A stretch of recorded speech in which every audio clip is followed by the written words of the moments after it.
नमस्कार मित्रांनो, स्वागत आहे तुमचं पुन्हा एकदा बिग बॉसच्या घरातील एका खूपच जास्त शॉकिंग न्यूज सोबत. हा मित्रांनो, ही न्यूज खरंच बिग बॉसच्या फॅन्ससाठी खूप शॉकिंग आहे. व्हिडिओ शेवटपर्यंत नक्की पहा आणि व्हिडिओ लाईक आणि चॅनलला सबस्क्राईब जरूर करा. तर मित्रांनो, पाहूया त्या व्हिडिओमध्ये कोणती शॉकिंग न्यूज आहे. तर मित्रांनो, ती शॉकिंग न्यूज आहे म्हणजे डबल इविक्शन. हा मित्रांनो, बिग बॉसच्या फिनालेच्या 5 घंटे अगोदर हे इविक्शन झालेले आहे. 2 कंटेस्टंट अजून एलिमिनेट झालेले आहेत.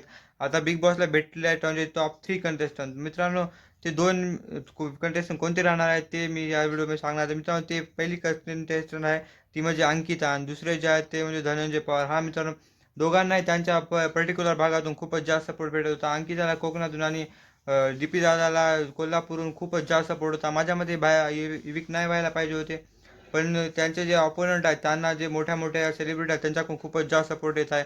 तर अशी न्यूज कन्फर्म न्यूज 90% चान्स आहे की हे दोघं बाहेर गेले आहेत. तुम्हाला काय आवडते कमेंटमध्ये नक्की सांगा. इथपर्यंत व्हिडिओ पाहिला असेल तर मी तुमचा खूप खूप आभारी आहे. मला मला तुमच्याकडून एकच विनंती आहे की व्हिडिओमध्ये मला अजून काय इम्प्रूव्ह करायला पाहिजे ते नक्की सांगा. धन्यवाद.